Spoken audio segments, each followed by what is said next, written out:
Hello friends, you are welcome to our YouTube channel English Literature 247.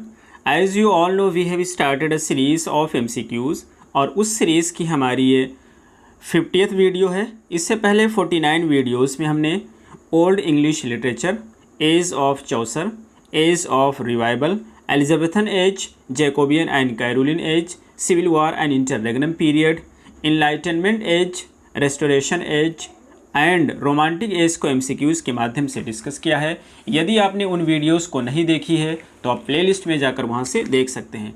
आज की इस video में हम रोमांटिक एज के एक बहुत ही फेमस राइटर विलियम वर्ड्सवर्थ से रिलेटेड कुछ इंपॉर्टेंट क्वेश्चंस को डिस्कस करेंगे। रोमांटिक एज पे ही हमारी 7th वीडियो होगी। तो चलिए हम शुरू करते हैं अपनी आज की इस वीडियो को। हमारा फर्स्ट क्वेश्चन है, expostulation and reply is a poem by. आपको बताना है कि एक्सपोस्टुलेशन एंड रिप्लाई एक पोएम है और इस पोएम को किसके द्वारा लिखा गया है। That expresses the romantic principle, ये जो पोएम है ये एक्सप्रेस करती है एक रोमांटिक प्रिंसिपल को। That nature and human intuition impart a kind of knowledge and wisdom, कि ये जो नेचर होता है और ह्यूमन इंट्यूशन होते हैं ये एक प्रकार के नॉलेज और विजडम को इम्पार्ट करते हैं, देते हैं। Not found in the books of formal education, जो कि फॉर्मल एजुकेशन की बुक्स में नहीं पाया जाता है। फर्स्ट है वर्ड्सवर्थ, सेकंड है कोलरिज, थर्ड है साउदी, फोर्थ है कीट्स। तो फर्स्ट का हमारा सही आंसर है ए, यानी कि ये पोएम लिखा गया है विलियम वर्ड्सवर्थ के द्वारा। हमारा अगला क्वेश्चन है थर्ड नंबर का, the ideas of which of the following philosophers is employed in the immortality ode. ये कहना चाहते हैं कौन से फिलोसफर के आइडियाज़ को इमोर्टलिटी ओड में यूज़ किया है विलियम वर्ड्सवर्थ ने। फर्स्ट है अरिस्टोटल, सेकंड है सेंट थॉमस अक्विनास, थर्ड है सेंट अगस्टाइन, फोर्थ है डंस स्कॉटस। तो थर्ड का हमारा सही आंसर है सी, सेंट अगस्टाइन के आइडियाज़ को वर्ड्सवर्थ ने अपने इस पोएम में यूज़ किया है। ये जो इमोर्टलिटी ओड होता है इसका फुल टाइटल है imitations of immortality from the recollection of early childhood. इसे पब्लिश किया गया था पोएम्स इन 2 वॉल्यूम्स में 1807 में। अगला क्वेश्चन हमारा है फोर्थ नंबर का, in the immortality ode though the poet has lost the vision of childhood he is comforted by. ये कहना चाहते हैं कि जो इमोर्टलिटी ओड होता है उसमें अगरचे पोएट अपने चाइल्डहुड के विज़न को खो दिया है लेकिन फिर भी वो अपने आप को कंफर्ट देता है, अपने आप को आराम महसूस करता है। किस चीज़ से? His philosophical mind, second his sister, third है the memory of it, fourth है द म्यूजिक ऑफ ह्यूमैनिटी। तो फोर्थ का हमारा सही आंसर है सी, वो अपने आप को कंफर्ट फील करता है चाइल्डहुड की मेमोरी से, चाइल्डहुड की याद से। अगला क्वेश्चन हमारा है फिफ्थ नंबर का, which was the last poem in the 1798 edition of lyrical ballads. ये जो 1798 का लिरिकल बैलेट्स होता है, एडिशन होता है, उसकी लास्ट पोएम कौन सी है? फर्स्ट है इमोर्टलिटी ओड, सेकंड है टिंटन एबे, थर्ड है लंदन 1802, फोर्थ है द प्रिलूड। और 5 का हमारा सही आंसर है बी, ये होता है टिंटन एबे। टिंटन एबे का फुल टाइटल होता है lines composed upon line composed a few miles above Tintern एबे। रिपीट करता हूँ मैं, lines composed a few miles above Tintern Abbey, ये इसकी फुल टाइटल होती है और इसे लेखक है विलियम वर्ड्सवर्थ के द्वारा। और ये किस में पब्लिश होता है? तो जैसे यहाँ पे लिखा हुआ है 1798 में लिरिकल बैलेट्स में पब्लिश होता है। जो 1798 का लिरिकल बैलेट्स आता है ये फर्स्ट एडिशन होता है। इसमें 2 राइटर्स की पोएम होते हैं, एक तो वर्ड्सवर्थ के होते हैं, इनकी 19 पोएम होती हैं, और दूसरा होता है कोलरिज की, और कोलरिज की 4 पोएम्स होती हैं। टोटल 23 पोएम्स पब्लिश होती हैं 1798 एडिशन में। इसका जो सेकंड एडिशन आता है वो 1800 में आता है। अगला क्वेश्चन हमारा है 6 नंबर का, who is the friend referred to in Tintern Abbey. ये कहता है टिंटन एबे में जो फ्रेंड यूज़ किया गया है वो किसके लिए यूज़ किया है फ्रेंड? फर्स्ट है कोलरिज, सेकंड है सारा हचिंसन, थर्ड है 6 ईयर ओल्ड चाइल्ड, फोर्थ है द्रोथी वर्ड्सवर्थ। तो इसका सही आंसर है डी, जो द्रोथी वर्ड्सवर्थ होती है, जो कि सिस्टर की बहन होती है, उसी के लिए फ्रेंड यूज किया गया है। अगला क्वेश्चन हमारा है 7th नंबर का, अबाउट वॉट डज वर्ड्सवर्थ से इन टिंटन एबे। ये किस चीज़ के बारे में टिंटन एबे में वर्ड्सवर्थ कहते हैं? How often has my spirit return to thee, कितनी बार मेरी जो स्पिरिट है, मेरी जो रूह है, वो तुम तक की वापस आई है। फर्स्ट है द्रोथी, सेकंड है टिंटन एबे, थर्ड है द रिवर वाई, फोर्थ है मेमोरीज ऑफ चाइल्ड। तो 7 का हमारा सही आंसर है सी, यानी रिवर वाई की बात कर रहे हैं। अगला क्वेश्चन हमारा होता है 8 नंबर का, in which state of his life does Wordsworth hear. ये कहना चाहते हैं कि वर्ड्सवर्थ अपनी लाइफ की किस स्टेट में सुनते हैं the still sad music of humanity, एक शांत उदासी भरी गीत ह्यूमैनिटी की। फर्स्ट है when like a roe he bounded over the mountains. Second है when nature was to him an appetite feeling and a love. Third है when he developed a sense sublime. Fourth है when he encounters the darkness of the grave. तो 8 number का हमारा सही answer है C, when he developed a sense of sublime. अगला question हमारा है 9 नंबर का। In the voice I catch the language of my farmer heart, what does Wordsworth mean by the language of my farmer heart in the Tintern अबे। First है pleasure of the senses, second है innocence, third है sense of immortality, fourth है Lofty thought. तो 9 का हमारा सही answer है ये, यानी कि प्लेजर ऑफ सेंसेस। और ये जो लाइनें हैं, ये लाइन जो है ली गई हैं lines composed a few miles above Tintern अबे से, जो फेमस है टिंटन अबे के नाम से। अगला क्वेश्चन हमारा है 10 नंबर का। Tintern Abbey is considered as miniature of philosophical and autobiographical epic poem he never completed. ये कहना चाहते हैं कि जो टिंटन अबे है ये ऐसा माना जाता है कि फिलोसफिकल एंड ऑटोबायोग्राफिकल एपिक का एक मिनिएचर वर्जन है और एक ऐसी एपिक का जो कंप्लीट नहीं हुआ था। फर्स्ट है द रिक्लूस, सेकंड है द प्रीलूड, थर्ड है द एक्सकर्शन, फोर्थ है द रिमोर्स। और 10 का हमारा सही आंसर है ए, यानी कि द रिक्लूस का। अगला क्वेश्चन हमारा है 11th नंबर का। Who said about Wordsworth, Wordsworth के बाद में किसने कहा he laid us as we lie at birth in the cool flowery lap of earth. First है जॉन कीट्स, सेकंड है मैथ्यू आर्नोल्ड, थर्ड है ले हंट, फोर्थ है अल्फ्रेड लॉर्ड टेनिसन। तो 11th का हमारा सही आंसर है बी, 11 का सही आंसर है बी, मैथ्यू आर्नोल्ड ने कहा है इन लाइन से। मैथ्यू आर्नोल्ड की एक पोएम है जिसका नाम है मेमोरियम वर्सेस और इसे लिखा गया मैथ्यू आर्नोल्ड के द्वारा। ये बेसिकली एक एलिजी है जिसको विलियम वर्ड्सवर्थ के डेथ पर लिखा गया था। जैसा कि हमें पता है कि विलियम वर्ड्सवर्थ की डेथ हुई थी 1850 में और 1850 में भी इसे लिखा गया था। विलियम वर्ड्सवर्थ को पोएट लॉरेट बनाया गया था 1843 में। 7 साल तक ये इस पोस्ट पे थे विलियम वर्ड्सवर्थ। इनके मरने के बाद में फिर दूसरे व्यक्ति को पोएट लॉरेट बनाया गया था। अगला क्वेश्चन हमारा है 12 नंबर का। टिंटन अबे illustrates the principle of 2 consequences. Tintern अबे जो है वो इलस्ट्रेट करता है 2 कंसिक्वेंसेस के प्रिंसिपल को। An idea Wordsworth introduce in the poem, और एक आइडिया जिसको वर्ड्सवर्थ ने इस पोएम में इंट्रोड्यूस किया है। पोएम का नाम बताना है। The excursion, the prelude, immortality ode, fourth है ओड टू ड्यूटी। तो 12 नंबर का हमारा सही आंसर है बी, द प्रीलूड।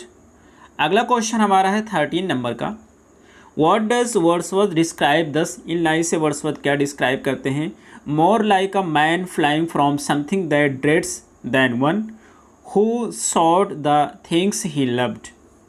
तो फर्स्ट है his youthful love for nature, second है his perplexity in the modern world, third है his second visit to Tintern Abbey, और डी है none of this.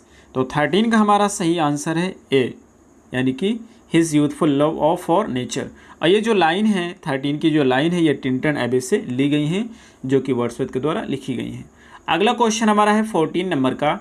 Here I stand not only with the sense of present pleasure but with pleasant thought that in this moment there is like in flood for future, what does Wordsworth mean by that. इससे ये क्या कहना चाहते हैं। First है These wild ecstasies shall be matured into a sober pleasure in later years, और इसके बाद में बी है Wordsworth pleasure will be his sister's pleasure as well, D है memories of present pleasure will live on him, और D है it is from experience but future action delivers। तो 14 का हमारा सही आंसर है ए। अगला क्वेश्चन हमारा है 15 नंबर का। Which of the following concept has been applied in Tintern Abbey. Tintern Abbey में इसमें से कौन सा एक कॉन्सेप्ट है जिसको अप्लाई किया गया है। फर्स्ट है अकल्चुरेशन, सेकंड है नेटिविज्म, थर्ड है होलिज्म, फोर्थ है राइट ऑफ पैसेज। और 15 का हमारा सही आंसर है डी, राइट ऑफ पैसेज। अगला क्वेश्चन हमारा है 16 नंबर का। Whom does Wordsworth call eastern daughter of voice of God. ये किसको कहते हैं eastern daughter of voice of God? First है नेचर, सेकंड है साइकी, थर्ड है ड्यूटी, फोर्थ है नन ऑफ दीज। और 16 का हमारा सही आंसर है सी, ड्यूटी को। इनकी एक पोएम है ओड टू ड्यूटी और उसी में वर्ड्सवर्थ कहते हैं ड्यूटी को। अगला क्वेश्चन हमारा है 17 नंबर का। Wordsworth the prelude uses the motive of, Wordsworth का जो द प्रिलूड है वो कौन से मोटिव को यूज करता है? फर्स्ट है मेमोरी, सेकंड है ड्रीम, थर्ड है वाटर, फोर्थ है जर्नी। तो 17 का हमारा सही आंसर है डी, जर्नी। अगला क्वेश्चन हमारा है 18 नंबर का। Whose poem inspired Coleridge to write dejection and ode, किसकी पोएम ने कोलरिज को इंस्पायर किया था, प्रेरित किया था डिजेक्शन एंड ओड लिखने के लिए? फर्स्ट है साउदी, सेकंड है ब्लेक, थर्ड है वर्ड्सवर्थ, फोर्थ है स्कॉट। और 18 का हमारा सही आंसर है सी, यानी कि विलियम वर्ड्सवर्थ के पोएम्स ने इन्फ्लुएंस किया था कोलरिज को डिजेक्शन एंड ओड लिखने के लिए। अगला क्वेश्चन हमारा है 19 नंबर का। In which month of the year did Wordsworth write the immortality ode, जो इनका जो इमोर्टलिटी ओड होता है इसको किस महीने में लिखे थे विलियम वर्ड्सवर्थ? फर्स्ट है अप्रैल, सेकंड है मई, थर्ड है नवंबर, फोर्थ है दिसंबर। और इसका सही आंसर है बी, मई। क्वेश्चन नंबर 20 है। What does Wordsworth call, Wordsworth क्या कहते हैं अ स्लीप एंड फॉरगेटिंग, ये क्या कहना चाहते हैं इससे? फर्स्ट है पोएट्री, सेकंड है नेचर, थर्ड है ह्यूमन लाइफ, फोर्थ है चाइल्डहुड। तो 20 का हमारा सही आंसर है सी, सी है, यानी कि ह्यूमन लाइफ। और ये लाइन यूज़ की गई है इमिटेशंस ऑफ इमोर्टलिटी में। हमारा क्वेश्चन है 21 नंबर का। In immortality ode Wordsworth says that, Wordsworth कहते हैं कि lies about us in our fancy, ये लाइन इनकी जो है इमोर्टलिटी ओड की, आपको फिल करना है। फर्स्ट है इनोसेंस, सेकंड है जॉय, थर्ड है हेवन, फोर्थ है गॉडीनेस। तो 21 का हमारा सही होगा सी, यानी कि heaven, heaven lies about us in our fancy. ये कहना चाहते हैं कि हमारे अंदर हेवन होता है जब हम वो लोग इन्फेंट होते हैं, यानी जब हम शिशु अवस्था में होते हैं तो हमारे अंदर दैवीय शक्ति होती है या विज़न होता है दैवीय। अगला क्वेश्चन हमारा है 22 नंबर का। Whom does Wordsworth call mighty prophet, ये किसको माइटी प्रोफेट कहते हैं? फर्स्ट है मिल्टन, सेकंड है कोल्ड्रिच, थर्ड है अ शेफर्ड बॉय, फोर्थ है अ 6 ईयर ओल्ड बॉय। तो 22 का हमारा सही आंसर है D, a 6 year old boy को। अगला क्वेश्चन हमारा है 23 नंबर का। The idea that people are weighed down, weighed down के मतलब बोझ से दब जाना या उदास हो जाना, by the roles that they play, ये आइडिया कि जो पीपल जो होते हैं जो अपने लाइफ में रोल प्ले करते हैं उसी से उदास हो जाते हैं या उसी से बोझिल हो जाते हैं, इज़ इंट्रोड्यूस्ड बाय वर्ड्सवर्थ, ये वर्ड्सवर्थ के द्वारा इंट्रोड्यूस किया गया था इन मोर्टलिटी ओड, ये एक इमोर्टलिटी ओड में, based on the Latin concept, जो कि एक लैटिन कॉन्सेप्ट पर बेस्ड था और उसे आपको बताना है। फर्स्ट है थिएटरम मुंडम, सेकंड है स्प्रिटम मुंडम, फोर्थ है ट्रांसिट ग्लोरिया मुंडी और फोर्थ है लेक्टी ब्रेवियर। तो 23 का हमारा सही आंसर है फर्स्ट है थ्रेटम मुंडी। अगला क्वेश्चन हमारा है 24 नंबर का। Who of the following objected to Wordsworth attribution of philosophical qualities to child in immortality ode, ये कहना चाहते हैं इनकी जो फिलोसफिकल क्वालिटीज़ की जो एट्रीब्यूशन होता है जिसको इन्होंने यूज़ किया है इमोर्टलिटी में एक बच्चे के लिए, उसको किसने ऑब्जेक्ट किया है? फर्स्ट है शेले, सेकंड है कॉलरिज, थर्ड है साउदी, फोर्थ है आर्नोल्ड। इसका सही आंसर है 24 का बी, एस.टी. कॉलरिज ने ऑब्जेक्ट किया है। अगला क्वेश्चन हमारा है 25 नंबर का। The concept of dash which inspired the immortality ode means that the soul exists before the body, ये कौन सा कॉन्सेप्ट है जिसने इमोर्टलिटी ओड को इंस्पायर किया है? और इसका मतलब ये होता है कि बॉडी से पहले सोल एग्जिस्ट करता है। फर्स्ट है ट्रांसेंडेंस, सेकंड है ट्रांसमिग्रेशन, थर्ड है प्री एग्जिस्टेंस और फोर्थ है प्री डिटर्मिनिज्म। तो 25 का हमारा सही आंसर है सी, प्री एग्जिस्टेंस। 26 नंबर का क्वेश्चन है। What according to Wordsworth causes man to lose sight of the divine, कौन ऐसी चीज़ है जिसके वजह से आदमी जो है दैवीय या दैवीय दृष्टि को, दैवीय साइट को लूज़ कर देता है, खो देता है? फर्स्ट है एजुकेशन, सेकंड है एज, थर्ड है सिविलाइजेशन, फोर्थ है अनवी। तो 26 का हमारा सही आंसर है बी, यानी कि एज। ये वर्ड्सवर्थ कहना चाहते हैं कि जब बच्चा छोटा होता है तो उसके पास दैवीय शक्ति होती है, लेकिन जैसे जैसे वो बड़ा होता जाता है तो उसकी जो दैवीय दृष्टि होती है वो खोती जाती है। अगला क्वेश्चन है 28th नंबर का, what does Wordsworth refer to as that mighty heart lying still. इससे क्या कहना चाहते हैं? फर्स्ट है लंदन, सेकंड है टेम्स, थर्ड है मिल्टन, फोर्थ है जेजस। तो 28 का हमारा सही आंसर है ये लंदन।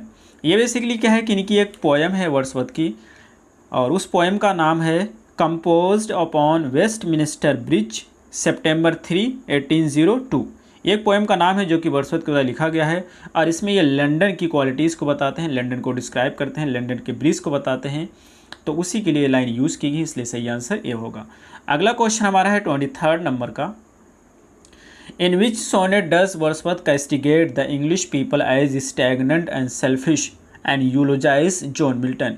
कौन सी एक पोएम है जिसमें वर्ड्सवर्थ क्रिटिसाइज़ करते हैं, आलोचना करते हैं लंदन के पीपल को, और उन्हें कहते हैं ये लोग स्टैग्नेंट और सेल्फिश हो गए हैं, और जॉन मिल्टन की प्रशंसा करते हैं, यूलोजाइज करते हैं। यूलोजाइज बेसिकली हम यूज़ करते हैं जब किसी व्यक्ति के बारे में, किसी व्यक्ति की प्रशंसा करना उसके मरने के बाद। फर्स्ट है लंदन 1802, सेकंड है कंपोज्ड अपॉन वेस्टमिनिस्टर ब्रिज सितंबर 3, 1802, थर्ड है द प्रिल्यूड, फोर्थ है मिल्टन। तो 29 का हमारा सही आंसर है ए लंदन 1802। ये जो लंदन 1802 है ये उसके पीपल के बारे में लिखा गया, इंग्लैंड के पीपल के बारे में, और मिल्टन को याद करते हैं। इस पोएम पे हमने वीडियो बनाई है, प्लेलिस्ट में जाकर देख लें वर्ड्सवर्थ की। बहुत ही इंपॉर्टेंट पोएम है, काफ़ी एग्जाम में पूछी जाती है इसकी लाइनें। अगला क्वेश्चन हमारा है 30 नंबर का, अबाउट होम डज वर्ड्सवर्थ से England hath need of the. किसके बारे में वर्ड्सवर्थ कहते हैं कि इंग्लैंड को तुम्हारी ज़रूरत है? फर्स्ट है शेक्सपियर, सेकंड है क्रोमवेल, थर्ड है मिल्टन, फोर्थ है रूसो। तो सही आंसर क्या है? मिल्टन। ये वही पोएम है, लंदन 1802 है, और उसी में कहते हैं कि लंदन को तुम्हारी ज़रूरत है, मिल्टन। अगला क्वेश्चन हमारा है 31st नंबर का, which of Wordsworth sonnet is written in second person. Wordsworth की कौन सी सोनेट है जिसको सेकंड पर्सन में लिखा गया है? फर्स्ट है it is beauteous evening calm and free, second है the world is too much with us. The world is too much with us बहुत ही इंपॉर्टेंट पोएम है वर्ड्सवर्थ की, इस पर हमने वीडियो बनाई है, आपको प्लेलिस्ट में मिल जाएगी। थर्ड है कंपोज्ड अपॉन वेस्टमिनिस्टर ब्रिज, इस पर भी वीडियो बनाई, ये भी आपको मिल जाएगी। फोर्थ है लंदन 1802। तो 31st का हमारा सही आंसर है डी लंदन 1802। ये उसके बारे में बात कर रहे होते हैं, सेकंड पर्सन में यूज़ किया गया। अगला क्वेश्चन हमारा है 32 है, सेकंड लास्ट क्वेश्चन है, in which sonnet does Wordsworth describe the calmness.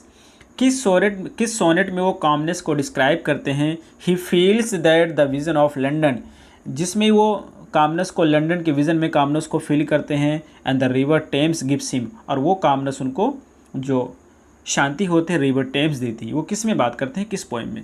First है लंदन 1802, सेकंड है composed upon Westminster Bridge, third है it is beauteous evening calm and free, fourth है नन ऑफ दीज। और 32 का हमारा सही आंसर है B composed upon Westminster Bridge. अगला क्वेश्चन हमारा आज का लास्ट क्वेश्चन है, in Wordsworth sonnet London 1802 the line the soul was like a star, thou यहाँ पे होना चाहिए, thou soul was like a star and dwelt apart, यानी कि तुम्हारी जो सोल है एक स्टार की तरह थी और तुम लोगों से हटकर थे। ये किसके बारे में? अच्छा, यहाँ पर ये कहना चाहते हैं कि रिप्रेजेंट क्या कर रहा है। फर्स्ट है वोल्टा, सेकंड है सीजरा, थर्ड है टर्न, फोर्थ है एक्सेंट। तो इसका सही आंसर है वोल्टा। वोल्टा बेसिकली क्या होता है, जब राइटर किसी चीज़ की बात कर रहा होता है और अचानक उसकी थॉट जो है या आर्ग्यूमेंट हो चेंज हो जाता है, उसी को हम बोलते हैं वोल्टा। तो ये जो पोएम है 1802 है, यहाँ पे सिमिली का प्रयोग किया गया है, लाइक का प्रयोग किया जा रहा है। ये क्या है? सिमिली का प्रयोग किया जा रहा है, और ये लाइन यूज़ की गई है मिल्टन के लिए। वर्ड्सवर्थ ने किसके लिए यूज़ किया? मिल्टन के लिए यूज़ किया है, ये भी एग्जाम में पूछा गया है। तो ये रहे हमारे आज के क्वेश्चंस, हमें उम्मीद है आपको समझ आए होंगे। फिर मिलते हैं अगली वीडियो में, till then take care, have a good time.